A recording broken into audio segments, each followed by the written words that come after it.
We're talking about Discovery today. 1984, big, I would say big game changer, big change, maybe the biggest change of direction even so far. I mean, there have been, we've talked about this, there have been transitional albums, but this one is definitely very different from what came before in many respects. I'm really curious because the way I understand it, this would be one of the first albums you bought, the second, I believe, right? You bought when it came out. Yeah, the At second, the yes, time, yeah. yeah. So I'm really curious what you thought when it came out. Just the direction of the album, the sound of the album. Because I wasn't yet old enough to really Yeah. know much about him at the time. Well, what did I think about it? I was kind of like too young to, well, and I'm still like too young to have a very critical opinion about things in general. Like I try to be open always, right? And so even as a child, and I was 11 years old, I guess, when it was released. And you know, I liked it a lot. I think what is kind of like interesting about these songs, because it's mostly songs, right? And just one 12-minute instrumental. They all had like a very particular atmosphere. I remember that last time we came up with the word mood pieces for the second half of second side of Crisis, and in a way, this is kind of continuing with this album, I think, and like To France, for example, or To France, is that just it's just an incredible piece, like really, really incredible, and it drew me in so much, and like the mood of Poison Arrows, and then like the cool sound of Crystal Gazing, which kind of like very different from Foreign Affair, but then still a little bit like Foreign Affair. And so in a way, this Tricks of the Light is kind of like maybe was my least favorite at the time. And Discovery is just an incredible rock song, which I really like, with one of my, well, maybe my favorite Mike Oldfield guitar solo, Yes. or mini composition. And so I think for me it was just great. Like, what I didn't have much of an expectation. I hadn't At that point, I didn't know all of Mike's back catalog well enough yet. So for me, it was sort of like a continuation of Crisis, and I liked it. And the sound back then was also, we always have to see that in context, was also futuristic in a way, the way that the drums were produced. And this is another co-production by Simon Phillips and Mike Oldfield, right? So that was my initial, like, the one thing that I do remember when I first listened to it. I was on my bed, which was a double-decker bed with my brother sleeping under me or beneath me, or however you would say, I don't know. And I think And it's the bunk below you. Yes. yeah, the bunk. Okay, exactly. And there is this, after the intro of the lake, there is this loud stab of sound when it goes into the second section. And I remember how I felt a shock through my body when I first heard that. I was really surprised. And that's sort of like the only like immediate memory I have from like the very first time I listened to it. Yeah. I certainly find it, if I hear the album, it doesn't sound like it was done in 1984. I think probably none of his albums really have a very strong 80s sound.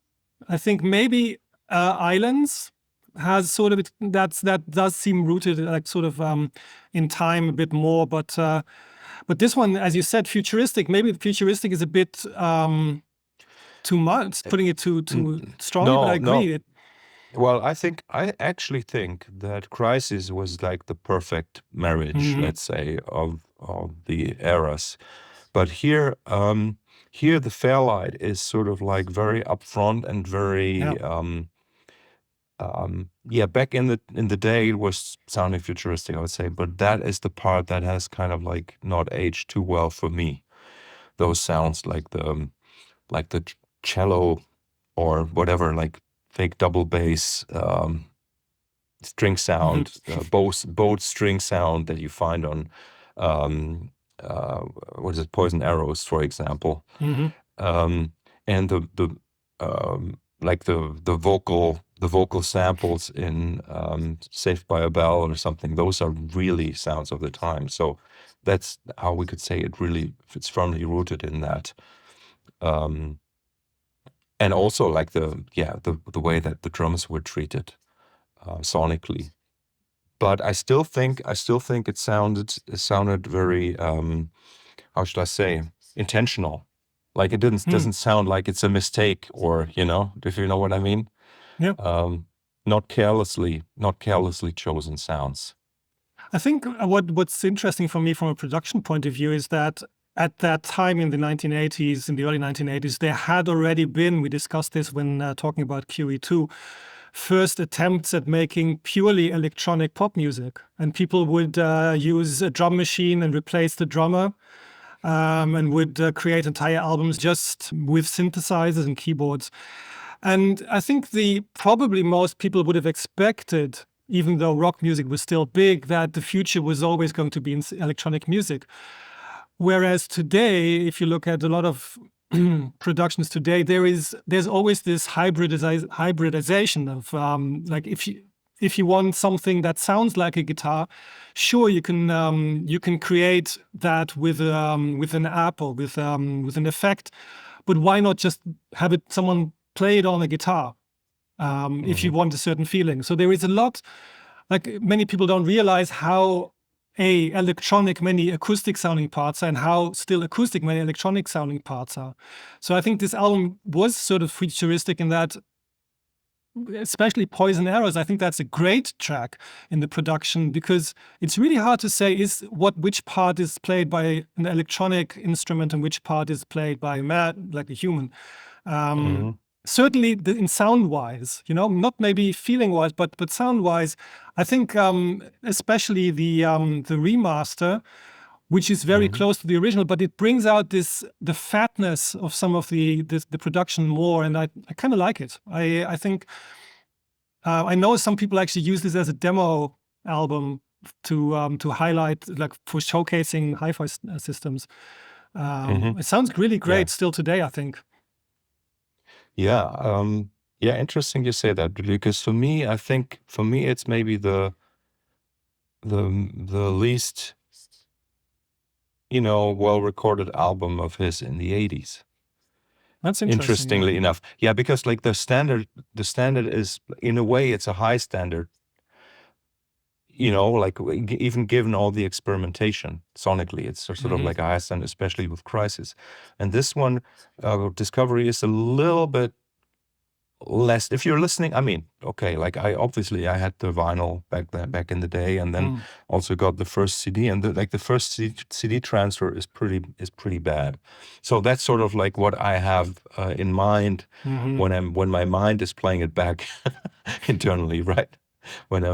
So anyway, so the remasters sounded a little bit better, but I think there is still, like, if you would really zoom in and have somebody really carefully restore the mix, the master, it would be worth doing with this album. That's what I'm thinking.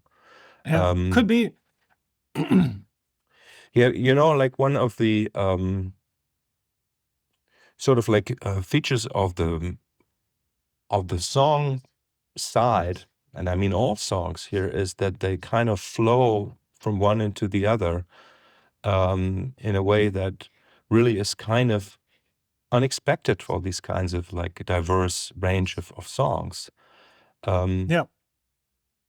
And I don't know, like I think in some cases it may have been conceived like that, to be like that, and in others cases it just worked, like to put them side by side, and it feels like it's flowing, right?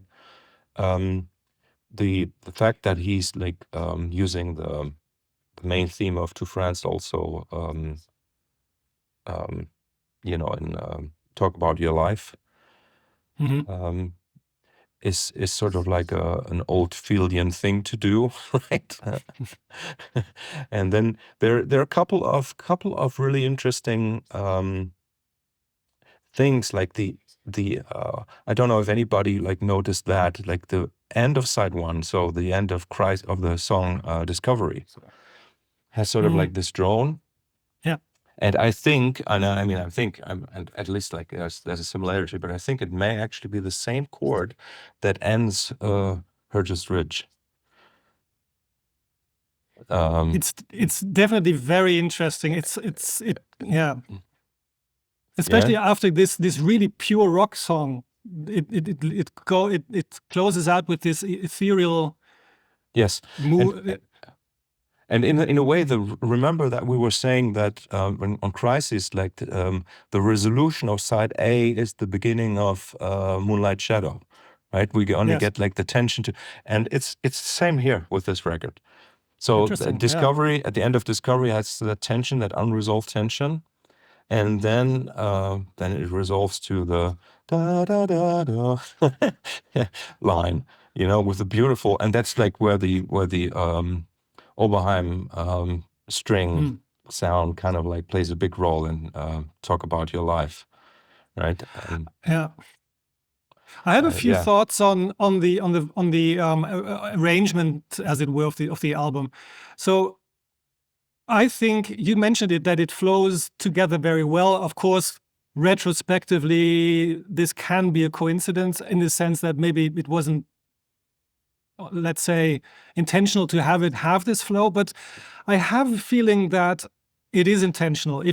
If you imagine this album to be an instrumental work, then it has a very similar tension arch, I would say, as many of his instrumental pieces, with sort of a folky beginning, then it goes into a sort of an earlier climax, then it has Crystal Gazing, the atmospheric segment where it goes a bit back, then it builds up again, and then you have Discovery as a high point, as it were, as a sort of a finale to that first side. And I don't know if this is of course pure conjecture, but the way I could imagine it is that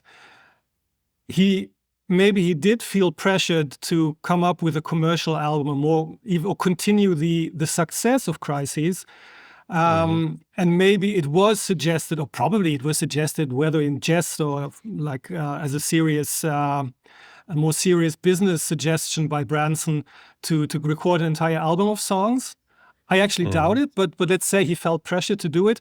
Then maybe he put himself the challenge to sort of record an instrumental album and then actually sort of have it, or record a pop album, which is actually in reality a really complex and colorful and diverse instrumental piece, so sort of masked by pop music.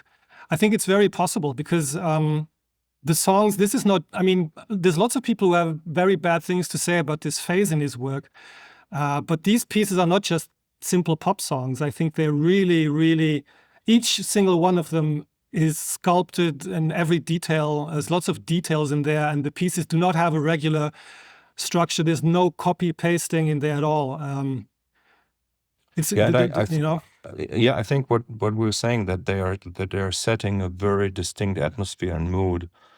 Each of those pieces, that's kind of like what I would focus on. That there's like a very, very clear vision for the, and again, this is the continuation from Crisis as well, for like the let's just call it the emotional drone that lies under each track. Yeah. There's a very clear color to each song, which it's almost like embracing the music somehow. So the music exists within a what shall we use, the word cocon or something like of something that is really, really very, very specific and very clear vision, and sort of also you could see that lyrically it's not really about, I would say, partly it is, but it's not really so much about the lyrics, but also about the vibe that the words create, like the sounds themselves. So it's and in a way that's sort of like the theme we can find here in his career, going from the what he did in the 70s to the 80s, that there's sort of, we can think of it as sort of like a refinement or focus on parts of his skill set, we could say. And not just a focus in the sense of, oh, it was always there and I can just do it, or also like in terms of personal development and experimentation, like what happens if I do this.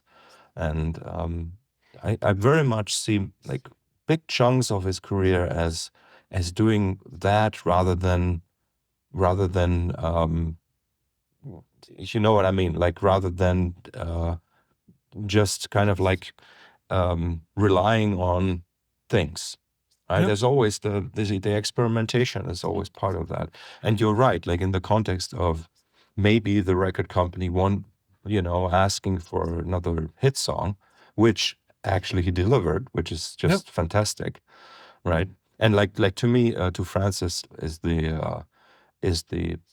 maybe his best song. I think it's just absolutely incredible. In the Netherlands, this was as big as Moonlight Shadow. So I actually grew up listening to the radio, and on the radio those two songs were on frequently. But it wasn't that Moonlight Shadow was on more often. They were both considered classics. Yes. Totally. You know, like Yes, sorry, you go ahead, please. No, I was thinking, because I was talking about the this sort of this tension arc. There's a few interviews from the time where he suggests that the 7 songs, they form an opera. I don't know if you've read these, but so he says, he uses the word opera. There's a miniature opera on the album, and there's a longer instrumental piece, which is why the album was also called Discovery and Lake in some of the early pressings. So yes, I don't know how. I mean, we know that the recording process was interrupted by more work which had to be done on the Killing Field soundtrack.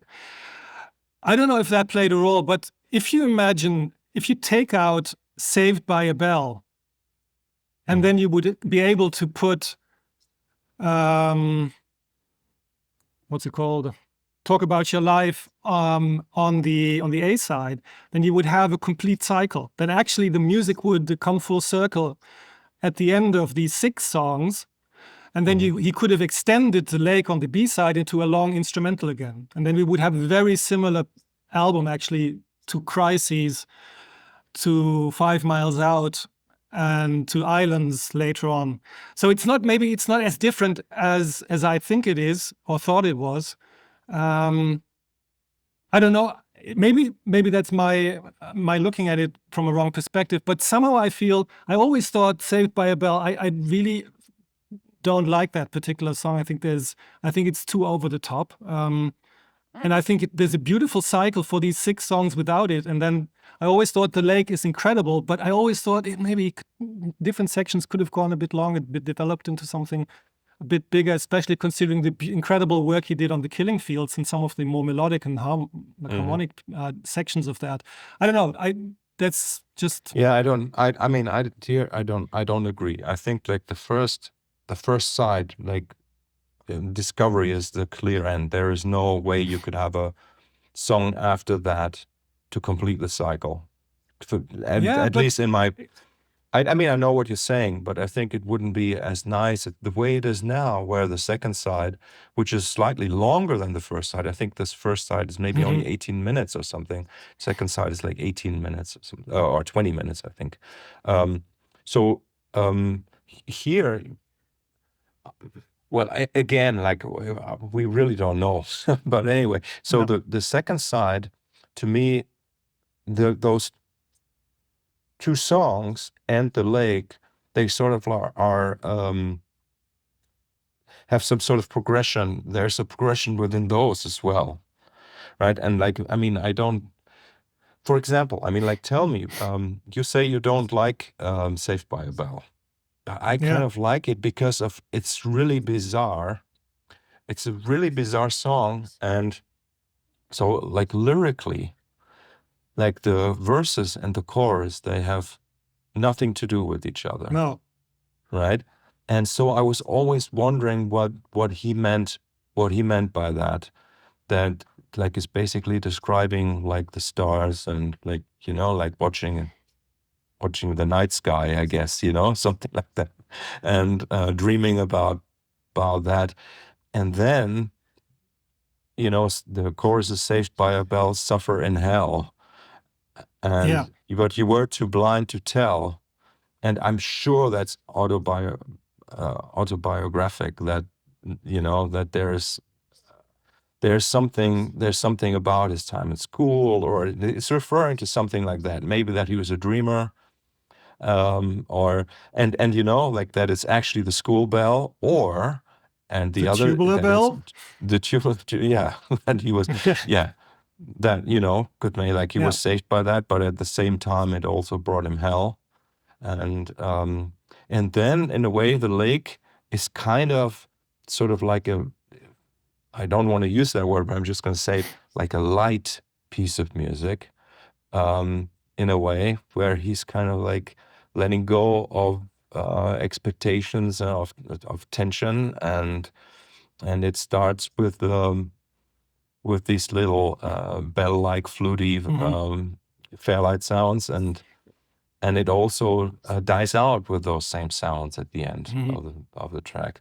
So and it has like the what should we call it, like the twangy kind of like cowboy shuffle status quo section. Actually, it's the status quo section. Yeah. Yes. I think he actually he actually said that it was a reference to them. Apparently, Phil Spalding, I think, recollected that he talked to him about it, and he said it was he liked status quo, and that's why it's in there. Yeah, it's great. It's great. Yeah. I mean, there are some really cool things. You know, the Talk About Your Life has this really cool effect where the vocal does like a question and answer thing. And the way that these two question and answer are treated is that the answer has a more direct sound than the question. I always like that. It's almost like as if, like, you know, the delay, the what comes back to you is clearer than the original. And to me, that, I mean, back then I had no idea what that effect, how that was done or what it meant, but it was always kind of like strange. Like at first you hear the voice far away and then it's clear. And in a way, I'm just seeing this as a metaphor for myself, not saying that Mike has done that, but in a way it's sort of like this, you know, descriptive of, you know, looking at something in hindsight. And in a way, the album has that sort of feel to me also, that it's kind of in an interim, kind of happening in an interim space somehow. And actually, yes, physically, it was done in Switzerland because he was, I guess, trying to not pay taxes in the UK or something. I don't know if that's true. The neutral zone. Yes. Yeah, it's true. Yeah, and some parts of the lake. I also read that from Phil Spalding. I think it was inspired by like skiing down the hill. You know, like it was Lake Geneva, I guess. Where yeah, exactly. I agree. Even though that is, for me, I think maybe even a bigger topic. You say it's sort of in this I don't know, time bubble. I don't know how to call it, but I think this may be down to the work with electronic instruments. I think it's the more electronic elements come into it, I think, and the more he's working with pop and rock. I mean, a pop and rock song doesn't have the same sort of forward motion as a symphony or a classical piece of music has, or even his early pieces like Höchstritch, which really works from a beginning to a resolution, which has more of this feeling. I think the more the electronic elements come in, the more it's non-linear music, and it's suspended in time almost.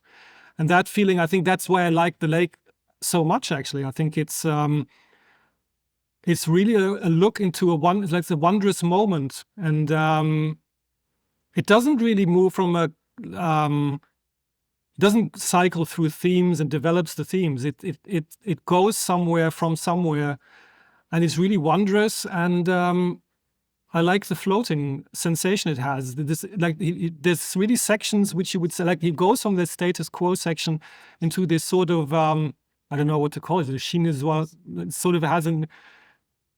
It almost sounds like a passage from could have been on the Killing Fields. Yeah. And then it go, Yeah. and then and the ending again is classic Oldfield again. There's this passage, but it doesn't make sense that they are juxtaposed, but they make complete sense somehow, and I love that about it. Yes. Yeah, I agree. Yeah, like how many sections does The Lake really have? Like it's four big sections, really. When it maybe counting Yeah. the intro, it would be 5. Okay. Yeah. And there is the section which has which is kind of reminiscent of the fugue section in Taurus 2, actually, with the sampled Maggie Riley vocals. You can hear that it's actually her voice, I think, at least. And then she's singing on top of that as well. So she's doing that scat singing on top of that, and with the double kick drum kind of thing by Simon Phillips, and really also reminiscent of the climax on Crisis. In a way, like a lot of elements of earlier albums sort of like also find a way into this piece somehow, and then there's that climax, and at the end we get this little break with just the organ and the electric guitar starting the beautiful melody, which just a descending D major scale. It's just beautiful, and that is reminiscent for me of the intro of the finale of Tubular Bells, side 1, like the vibe, right? And it goes somewhere else, but like this kind of, there you can really kind of like pinpoint like almost every single moment here in this piece to be sort of something that he did earlier, and or as you said, like at the same time with the Killing Field soundtrack. But it's not as obvious as it sometimes is. It's not a direct reference, which I think is great. It's not obvious. No, it's not obvious. Not at all. I'm not saying that. It's just really sort of like kind of it's not a copy of anything at all. It's just that you can tell, okay, it's that kind of vibe. It's that kind of like move also from one thing to another, and yeah, the part before the vocal canon, let's say, which is not a canon here, but anyway, is also like really beautifully simple, but then it goes into that section has a middle section, which is really sort of like a complex line, really complex line, beautiful, incredible, and sort of in a way out of place on this record that is so incredibly tonal. Right, but there's this moment of confusion, like, okay, which chord is this? And like, it's really quite something. Yeah, and have you heard have you heard it in surround, The Lake? Because there is a surround mix of it available. No, I actually have not heard it. I have it, but I haven't heard it. It was like circumstances that I didn't have my system set up when it came out or something, and I do have it, but I haven't listened to it yet. Yeah, sorry, I can't reference that. Yeah. No, me neither. Would be interesting. Because there's something really interesting and kind of like shocking to me about he made a suite of pieces for like the second disc of the 1984 suite, yes. Yes, Yes, and unfortunately, there's one thing in particular that really put me off. Like in the track Discovery, the bass guitar is missing. I don't know if you've ever heard that, but it's just missing. skimmed down. And I don't know. That was a point when I was a little bit starting to get really worried a little bit if he was actually interested in working on his back catalog at all. Maybe it was just a technical mistake, but anyway, that's also why I don't really enjoy that that piece of work, let's say, so much. You know, I love the original album, and the remaster was like I said, and like you said, slightly better than the original. So, yeah. Can I ask, when you said that you were disappointed by the production, maybe not disappointed by the production, but you think it's maybe his least accomplished in the 80s? Do you think that the vocal pieces make for that impression, or do you think that the Lake sounds comparatively better, or is it throughout the album? Is it more this question? No, it's throughout. I think it's not like anybody's fault, and like it's been done with as much care as before. You know, it's just that it was because they had to kind of like build a studio, you know, in this new house in Switzerland, and they had to, you know, schlep all the gear there and set it up, and it was probably just sort of like I said, an interim setup. Yeah. And I think that's why it kind of like sounds a little bit more like coming from a home studio, because it was a home studio. So it's not, I'm not criticizing it. It's also, as you know, like back in the day, it was also very much about the quality of the tape that was available. And so I, like, it's not that I don't think it's really,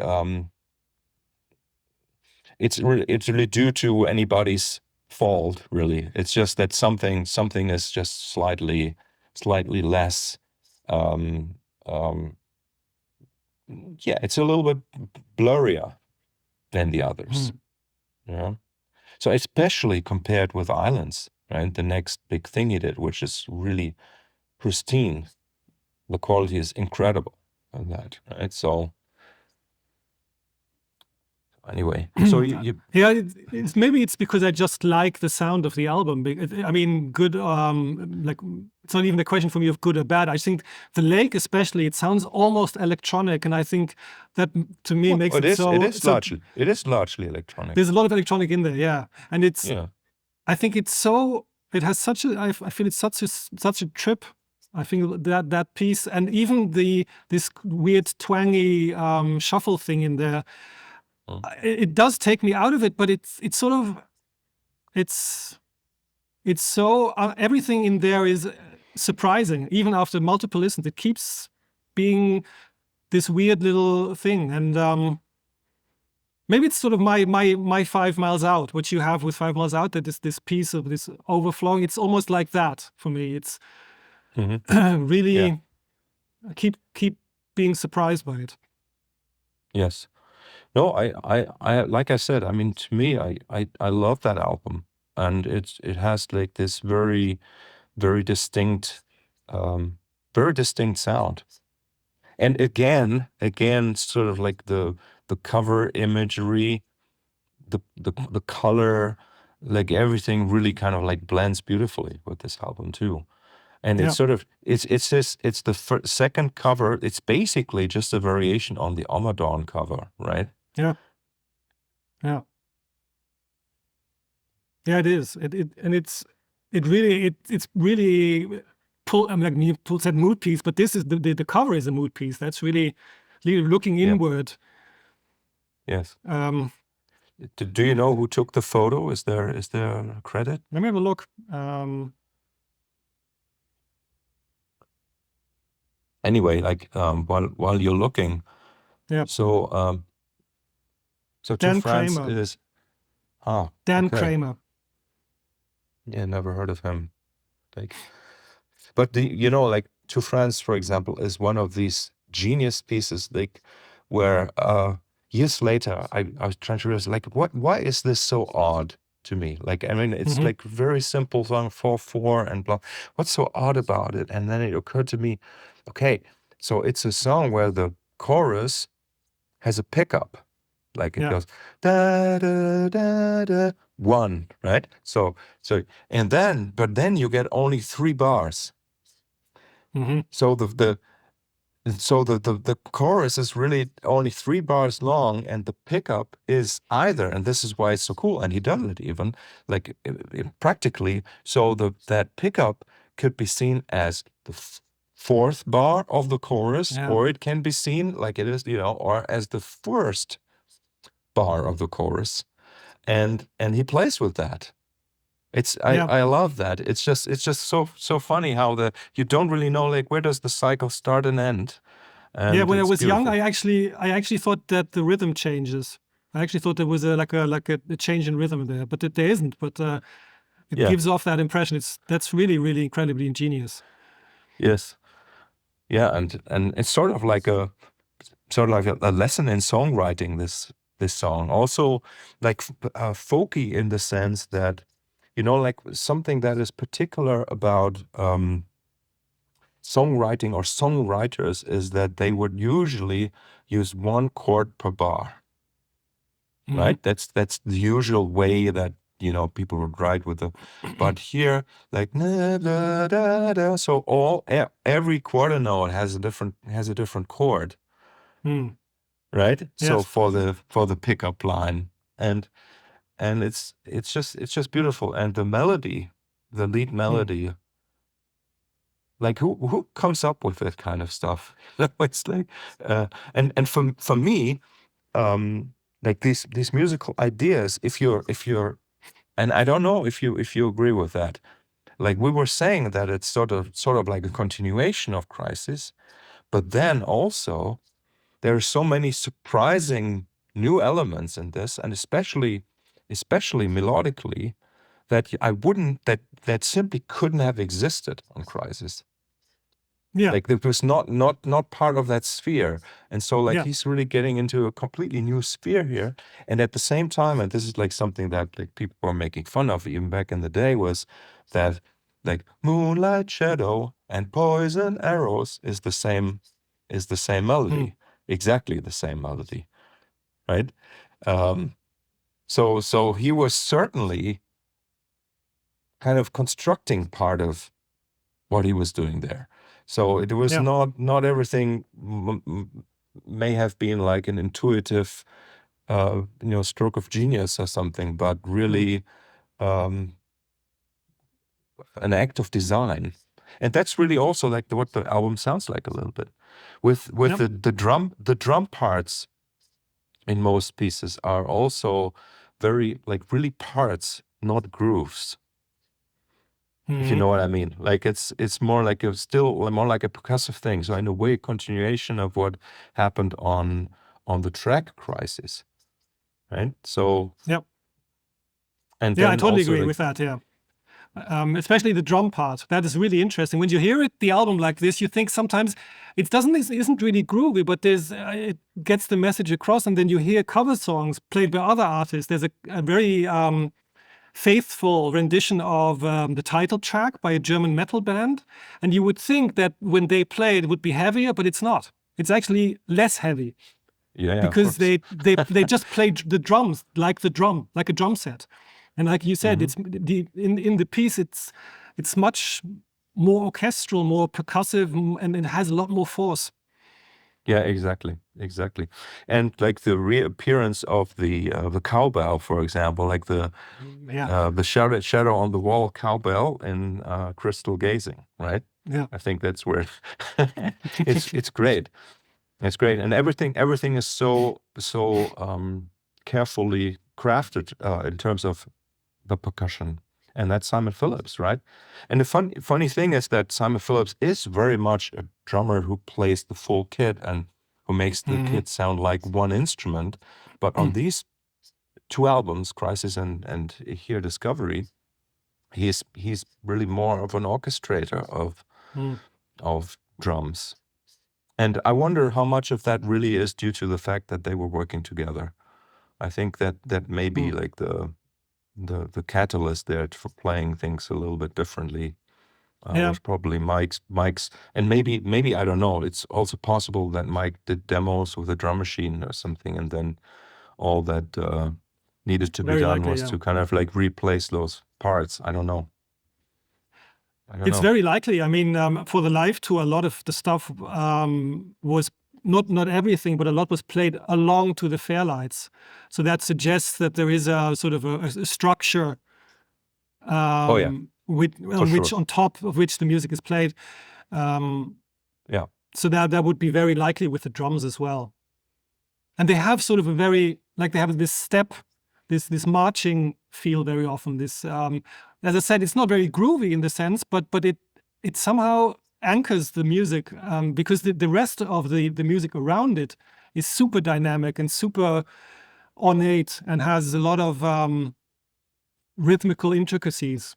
So sort of the drums provide for the anchoring. You know, there's a lot of clarity sort of to those musical ideas, right? And there's like now I'm remembering one other element that really stands out on this record is the bass playing. And there are actually a couple of moments where the bass playing is actually featured in the mix, which is, I think, actually in Poison Arrows. There's a little moment where you can hear him playing like a run, and also very relatively long run in Talk About Your Life. Yeah. And it has very particular, like really, how do you say, like very impactful, low, deep sound, that bass, like the crunchy bass sound. It's really, really cool on that record. And I recently sent you a link to that little clip that Mike posted, where it's just bass and guitars of the last section of the lake, which is beautiful, where you can hear like his melodic bass playing and playing high, like high notes and combination with those low notes. Beautiful. And that's the sound he has. That's the sound he has throughout the album, So he was really, really, really spending some, I don't want to say thought, but actually like creative juices like behind those parts. Yeah, totally. And what you said earlier about how does someone come up with a melody to France? I think that's part of the reason why I sometimes think that it was maybe conceptualized in a way instrumentally and then realized as a pop album, because when some of the melodies have this feeling of them being almost coming from something instrumental, where you take completely different approaches to the melodic lines. And so that one, To France, has that. And also, I think one of the things I noticed for this one is how he works with the vocals, and how sometimes almost disrespectfully.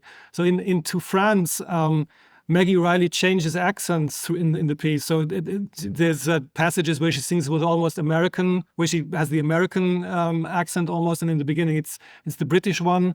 And then, of course, Saved by a Bell, where you can clearly hear Barry Palmer struggling with his voice.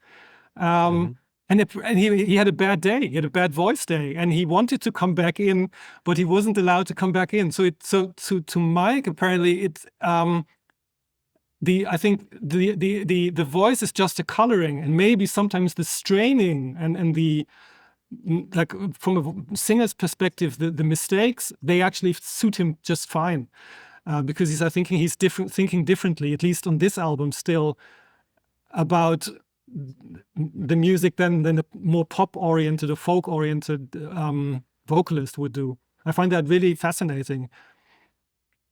Yes, totally.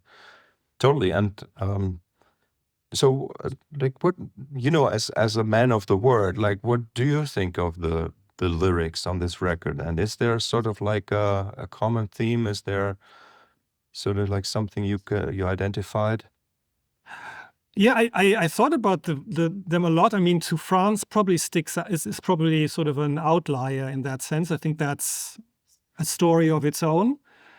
I did notice that I find them pretty, like, if you look at them, just the titles, Poison Arrows, Saved by a Bell, which is also has a negative content. There's lots of darkness in there, tricks of the light. It's not, it's the light, but there's tricks of the light. I don't know. It's a lot of. We have the cover, and he's looking inward. It looks to be someone thinking about how to judge what's happening around him. Maybe that's the theme. Otherwise, I'm. Well, Yeah. like even going back to like if we say like the very first song that appeared was Sally, I'm Just a Gorilla on his albums, right? Yeah. So and in a way, so you could say that relationship actually is one of the things he's writing about. And I think Tricks of the Light maybe about that, as well as Talk About Your Life. There's definitely And a lot of also Crystal Gazing. Yeah, exactly. Right. It's and yeah. I think if I had to guess, it has to do with every man's and every woman's an island. This idea that you cannot never be entirely certain what someone else feels and thinks. And maybe the only certainty is in the music, because maybe there's no misunderstanding in the music, but there's every sort of misunderstanding in interpersonal communication and relationships. Hey, and also Discovery is about this. Also, I just realized. I mean, you could interpret it differently, but I think that's really what it's about. I don't know. There's not a single. I don't think there's a single really upbeat lyric in there, even though the music. There's a lot of upbeat music in there, really uplifting. But the lyrics are a counterpoint, like every single one, I would say. Well, with the exception of the verses of Saved by a Bell, maybe. Yeah, the verses, which apparently were, I don't know if this is true, but inspired by a gift he got from Anita Hegeland. I don't know, the telescope. Is that, I don't know, is that an anecdote which, yeah, that one is, yeah. And that one, especially with that, with the lyrics of the chorus, is really, and it spirals into this incredibly euphoric finale. That's, I find that interesting. The huge emotional contrast between the lyrics and the music. Yeah, this record has like the at the time it was playing this Gibson guitar, which had the synth pickup built into it as well. And I think like that, and obviously I could be wrong, but this particular sound, I think it was already present on the long version of Shadow on the Wall, this sound. But really here on this record, on Discovery, like these short interjections that he's playing in Saved by a Bell in the chorus, and also probably also the solo of Discovery, or the track Discovery, may use this kind of like where the actual guitar is doubled with a synth. Is that the Roland guitar synth? Yes. How does that work, by the way? I was curious. I read about it. He mentioned it in an interview, but didn't specify. I think back then it was already like a hex pickup, meaning that there were like 6 elements, like each element picking up a different string, and that was being sent to the synthesizer, and it was like it wasn't yet digital, and I don't know, like maybe some part of it was digital, but the sound engine was still analog in those devices back then, and Pat Metheny used it a lot and still uses it, and Adrian Belew and Robert Fripp used them in King Crimson at the time. So it's interesting. And I mean, we know that Mike was kind of a King Crimson fan at that time, right? And so, but he never went that way to really make it an obvious color, using it just as a synth. But I think it's kind of like mixed in with some of the the Lake has quite a few of those really interesting guitar sounds. And I'm pretty sure it's a blend of the synth and the analog signal of the guitar. So it's kind of like, and maybe that's another factor that may contribute to your experiencing of it as like a futuristic sounding record. Yeah, very you know? likely. They also use the bass synth, so there's a lot of these at the cross between analog and digital. There's a lot of that in there. Yes, yeah, for sure. Yeah, and almost like this. Yeah, no, just one last thought about the lake, right? So also in a way, it's sort of like maybe like this idea of programmatic music, where like a piece of music describes a scenery or describes a story or something like that. Like, yeah, we could say that maybe Hergest Ridge was already doing that. But I mean, not yes, but no, right? Because like, okay, it's a specific place, right? But here, and I think we mentioned the Moldau. I don't know even how people say that in English. Like,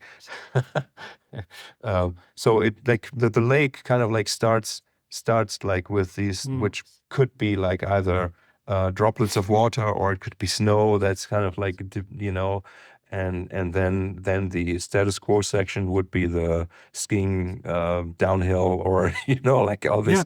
So it's very, very programmatic in that sense, and that is sort of like something that I find is kind of like, I would say it's like the first time that I have the impression that it's really a programmatic. It's really also meant to be that way. Where with everything we've talked about so far, chronologically, you know, through his discography, hasn't really had that as a main feature. Well, if you ask Phil, he would be able to tell you exactly what each passage refers to, because apparently Mike told him. The skiing is in there. And he said the beginning is this what you call the little bell sounds, and so he said it's the snow falling down. I don't know. I mean, those were definitely not associations I had with it, but I mean, to be honest, most programmatic music, unless you know the program, it will be hard to actually figure out on your own. Yeah. It does add a very interesting additional layer to the music, I think. Yes. And also maybe to him, to the way he composes. I thought that was really more interesting to me than actually finding out what each passage refers to or was supposed to refer to, was finding out that he actually thought about these things like this while composing. I don't know, I wouldn't have suspected it. I knew he had sort of musical references, like in Tubular Bells, there's things he said, okay, I want to, there's a reference to stuff I played with Kevin Ayers, and there's something I played in a pub somewhere. I wouldn't have expected it to be programmatic in this way, but that was really eye or ear opening. Just a different perspective. Yes. Also, another couple things that I noticed. So, like the Poison Arrows is as far as I can think now, like the first piece in which he's using what people call the flat 5 interval, right? So the tritone. To some people it may sound bluesy, but it's really not really that bluesy in the guitar solo. The guitar solo of it, you know, of Poison Arrows, and it's a very, very strong feature of that solo, and kind of like makes sense, like, you know, the lyrics there. And I recall reading some sort of like interview with him where that is really about paranoia, which makes sense. Yeah. And also, like, you know, like I think we've mentioned this quote already from his autobiography, where he says, like, I don't have friends, I have lawyers. And you know, that's what the song reminds me of. Like, but then like the other guitar solos in these on this album are just outstanding. Like the classical guitars, not classical, like the steel string guitar solo in To France, wonderful, and then like the twangy solo in Tricks of the Light, really beautiful, right? And then, like I said, the the solo on the track Discovery, which is almost like a mini composition in itself, Yeah. is really for me one of the highlights of his melodic composing, and also like if you listen to it, it sounds kind of smooth, and you would not assume there to be any sort of like exotic notes in there, but there are. Yeah. Right? It's just a beautiful, and I'm realizing like how much really his playing and his note choice and his deliberate melodicism, let's say, has really influenced me a lot as a musician. Like where when I'm hearing a Mike Oldfield solo, with like some exceptions where there are like little guitar-y licks that are built in, like at the end of the Discovery solo, there's a little bit like that, but really like the major chunk of it is really notes that don't lie under the fingers. They're not under the fingers. You have to very deliberately practice to play these parts, and I'm just really fond of that. And in the context of the heaviness of that groove, like where really the last 8 measures of the song is just so heavy. It's so cool. And there's something else we forgot to mention. In a way, the theme of the track Discovery is a variation of Taurus 2, of the beginning of Taurus 2. I'll have to check the same. that out. It's the same. It's the same notes, and it's the same riff, just with a slightly different rhythm. So it's a very unique album, his catalog. I totally agree. And it's interesting that you call the solo in Discovery a miniature composition in its own right, because actually usually when I listen to that song, I rewind it after it's finished to the solo and listen to it again, and then sometimes again. Yes, same here. Because you've spent a lot of time listening to these solos, what I find interesting is that they often seem to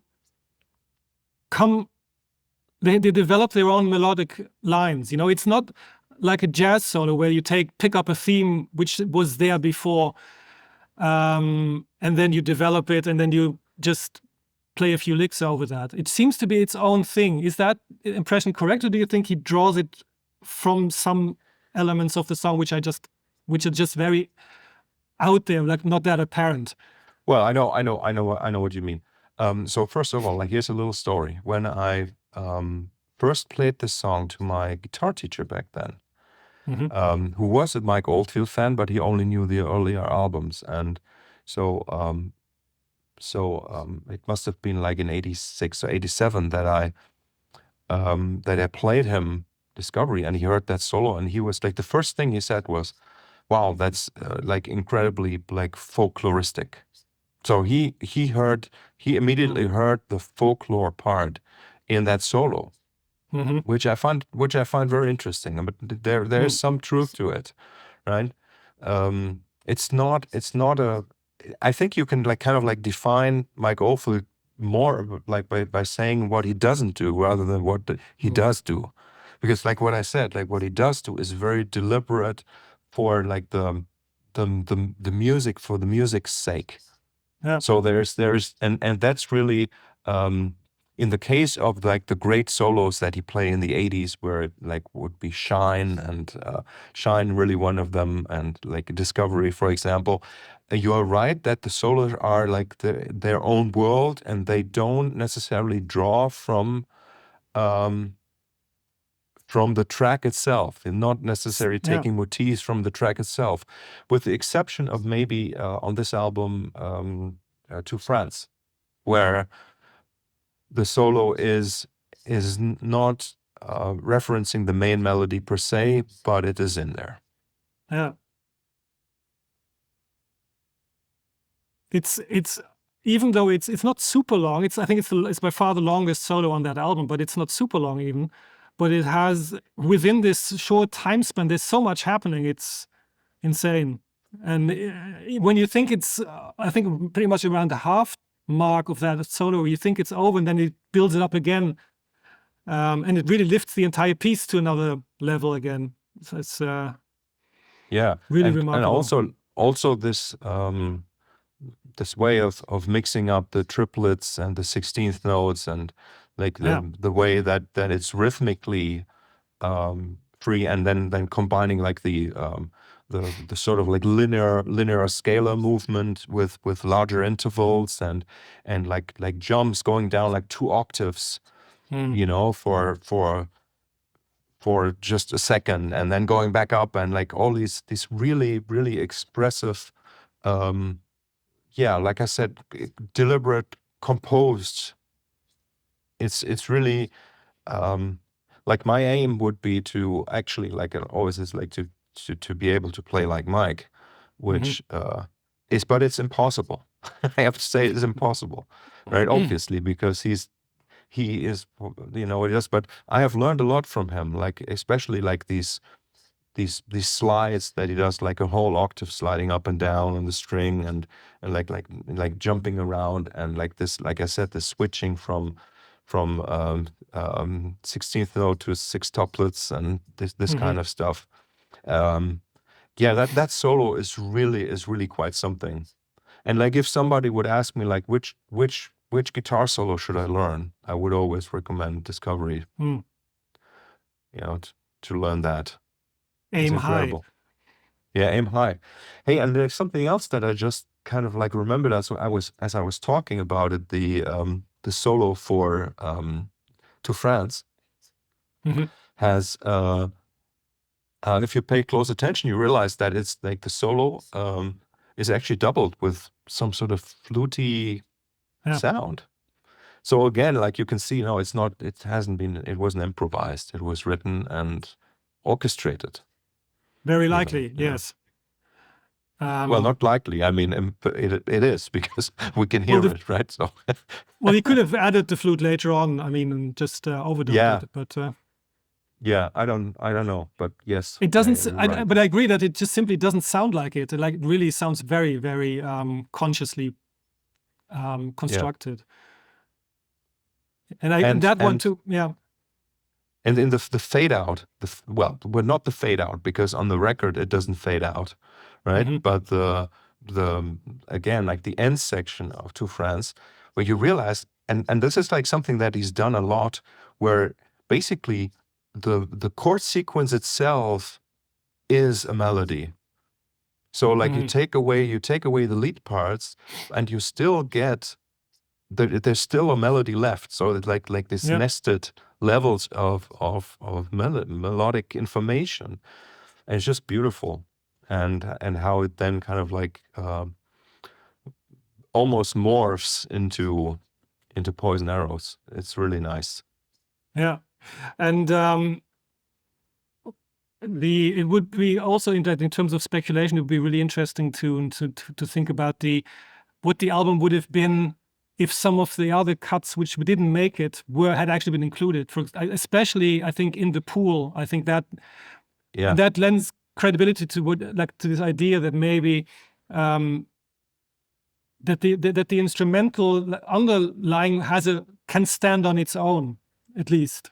And in The Pool, I think that maybe it's my favorite track of the era, of this particular era. It's so beautiful. It's such a lyrical melody, and his playing is so beautiful on it.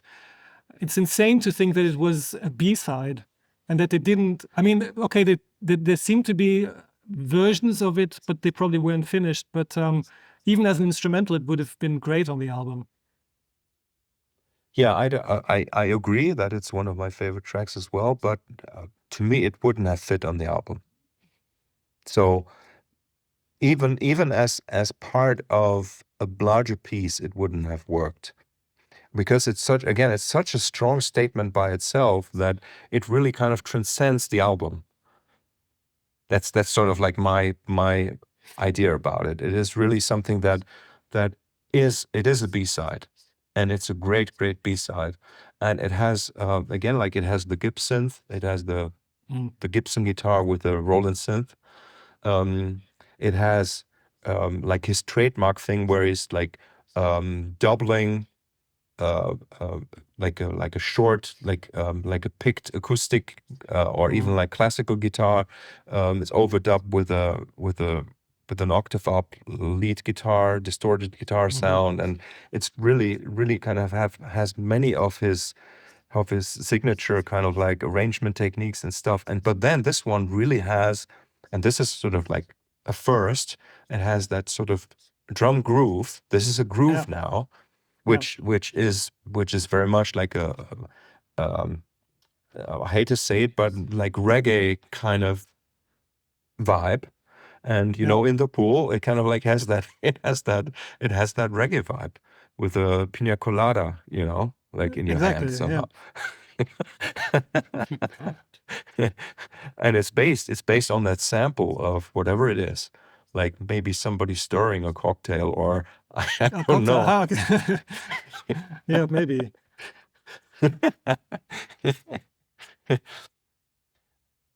And the other B-side of that time was Afghan, or like yeah, right? And which on the 1984 suite has a different name. Did you see that? Yeah. What's it called there? Let me just Zombies. look that up. No. Zombies is a version of that's Poison Arrows. Poison Arrows, that's true. Yeah. It was called The Royal Mile. The Royal was Mile, Afghan. Yes. Yeah. And that one is really also, it's also a very beautiful tune. Again with that special lead guitar sound. Sort of like a folk, just a simple folk tune in a way, but beautiful with fake, I guess fake bagpipes, really, really nice. We should not forget to mention that there were a couple of 12-inch versions, right? So there was an extended version of Two Frets, which was interesting, which had like a little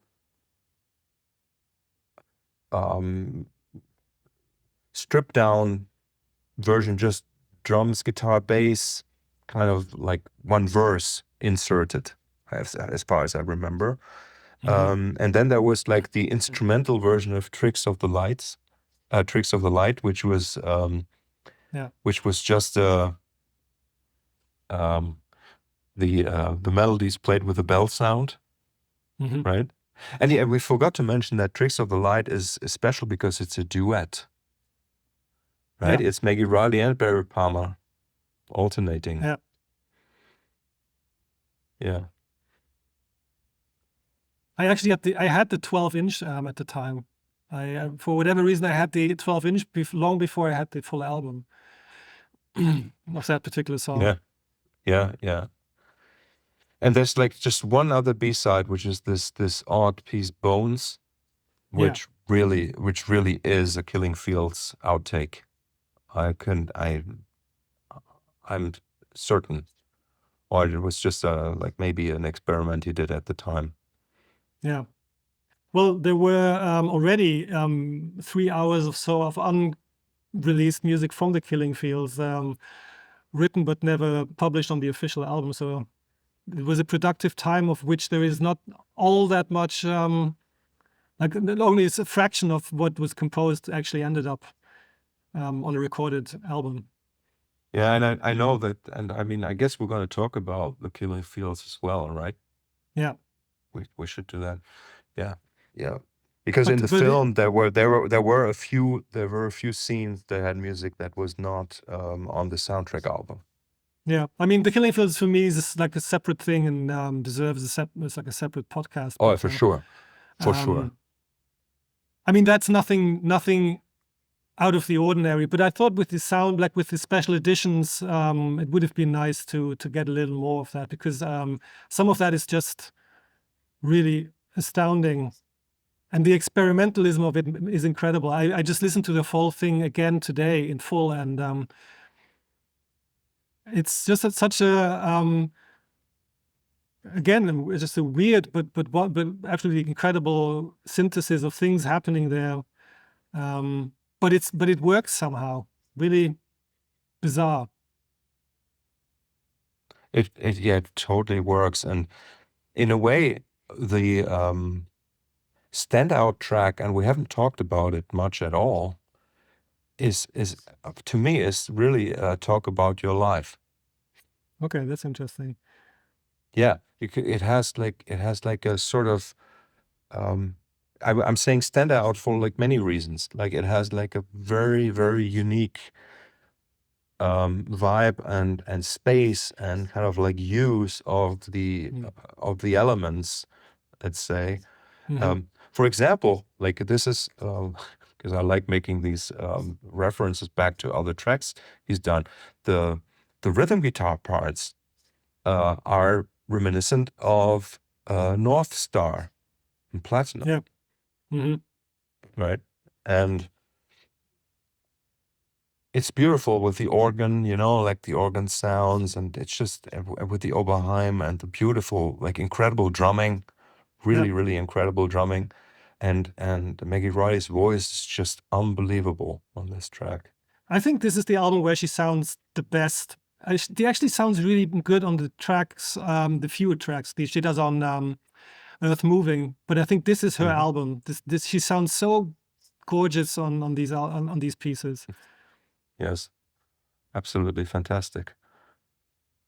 Yeah, it's the mid-80s album, right? Yeah. Actually, still, what is really the mid-80s? Does it have to be 85 or does it have to be 86? He didn't release an album in 85 and 86, so. Yeah, well, I was going to ask you about the tour, and I think you didn't. Did you see him or didn't you see him? I can't remember. I was there. Yeah, I saw it. Yeah, because of course that tour started out great, and then I think in the relationships between the musicians, it didn't go that well turned difficult towards the end, according to some accounts, and maybe that was to blame. I don't know. But I mean, in terms of the music, would you say this is the most exciting tour? Maybe. I mean, just to me, the way he built that setup, the way he goes in with some instrumental pieces, then does a bit of crises, and then the full vocal. No, this actually plays the entire Discovery album, the vocal pieces, but in great arrangements, and then he goes back to some instrumental pieces. I think that's such a. I mean, I would never have expected him to perform it that way, but it's really convincing. Is that maybe his best tour? Because you saw him twice. For me, yes, no. For me, like obviously back, like it was a great concert, like no question about that. Now, in hindsight, the fact that it was relying so heavily on the Fairlight as a backing track, right? It was like again like a real pioneer of doing that, right? This is what people started doing like maybe in the 2000, like maybe 20 years ago or so, and he did that 20 years prior, really. It's really something that didn't work for me, or doesn't work for me in hindsight. Like listening to those recordings, it's just the band can't breathe enough. With those backing tracks. And I don't know how they did it, if they had like a click or just some of the musicians had a click in the ear, in their in-ears or something. Anyway, like pioneering, yes, but musically in hindsight, not satisfying to me. The set list could have been like amazing if it was still sort of like the band that played in 82, right? So, but with the Fairlight backing tracks, I'm not convinced in hindsight. So like the best tour, really best tour, if you ever want to say, there was the Exposed tour. There was the slightly smaller band that played in 1980 with where it was like Gong plus Mike in a way, like 10-piece band, and then like even like the early 80s band, like the small band was maybe like sort of like great, but not as great then as the 82 band. And 83 was sort of like with Simon Phillips and Pierre Moulin, and that was like maybe the best band, also with the highest energy, right? And then 84, yeah, not so great anymore for me. And then later, like 93, obviously that was just more like an orchestra. That's Was different, great, yeah. but very different, very different. And so never kind of like really found back to that original rock kind of sound. That and in a way it was slightly lost already on the 84 tour, on the Discovery tour, because of the use of like overuse, let's say, of technology. Right. Maybe, yeah. I mean, I compare it to something like a band like Tangerine Dream, who also pretty much exactly at that time started using recording, like backing tracks, and then just soloing on top of it, which was, for Tangerine Dream, was probably even more radical. No, well, it was pretty much the same. It was just a radical change of direction and change of pace. But I think in those mid-80s Tangerine Dream live performances, the live feeling is almost entirely gone. I mean, there's hardly a difference at all between the studio recording and the live performance, which avoids disappointment, but also prevents this sudden this rush of adrenaline, this surge of like excitement which you get when it does work. I mean, if I compare it to that, I just find these concerts to have sort of, for me, perfect balance between the perfection of not perfection, but the stability that the Fairlights offer, and then the on top of the human element and the and especially with like Maggie Riley and Barry being I would say really great vocalists, but who have like they're not picked like perfect. They're not like machines. They really have their insecurities and instabilities, and I just know it hits the sweet spot for me in a way. Yeah, yeah, yeah, yeah. I mean, for me, this time, and you could see how Mike's life changed drastically, right Yep. after like the Yep. next 2 years, right? So I find that in a way Discovery, and like, isn't that amazing? Like it's called Discovery, right? Mhm. And then everything changes, and this really, to me, is the last album of that. Well, what is it? There's no trilogy, really. It doesn't. There's no trilogy in the 80s. There is no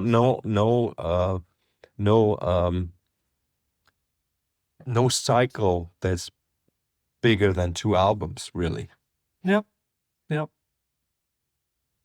And I can't wait to like after The Killing Fields, we'll talk about Islands, and Islands is an incredible album. So I can't wait to talk about that.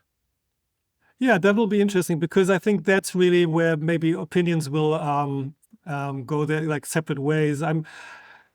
It's definitely this is definitely probably, I mean, even for some people, Discovery is maybe a step too far into some directions. Whatever, it's their loss. But yeah, Hey, something hey, changes after this one. didn't you make a reference to Islands when you were talking about the lyrics of the Discovery album? You Yeah, said that, yeah. yeah, there was something I can't remember now, but I definitely know that well, let's wait for that when it comes. I Yes, think yes, yeah, yeah. Fantastic. I mean, I'm sure there are a few other things that like observations that we didn't share or I haven't shared, but I think let's yeah, leave it at that for now. It's again, it's sort of like a really an album that's worth exploring for all its quirkiness and kind of like imperfection, like in a, but it's all like very, very moving, yep, and sort of like this vibe from Crisis with that with that swirling like background drone kind of vibe. It's still present here. And maybe this would be one where it would be really interesting to talk to Simon Phillips, because of course, if you look at the list of musicians involved, it's really Mike and Simon working together in the studio, crafting the music.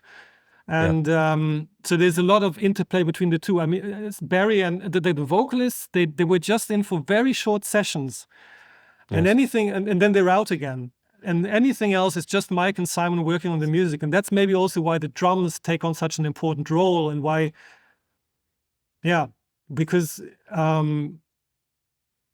it's in a way it's really the first album after the early albums where it's just Mike and a producer. Yeah. Good that we said that at the end of this. Okay, do you want to have the last word, Tobias? No, I'm actually fine. I keep remembering stuff I noted down before, but we can go to that actually with the Killing Fields, which I really, really look forward to. That's really the Killing Fields is really something I'm really glad we're doing this podcast, because that's something I listened to very early, and I think back at when I first heard it, I wasn't ready for it, and now I'm really discovering it, and I think, wow, this is so good and so unique within his work, but actually not just within his work. It still sounds incredible today and different. Very true. Okay, thanks, dear listeners, and keep sending us some feedback, please. We love doing this, and we love being Mike Oldfield fans, and I hope you love that too. Okay, bye for now.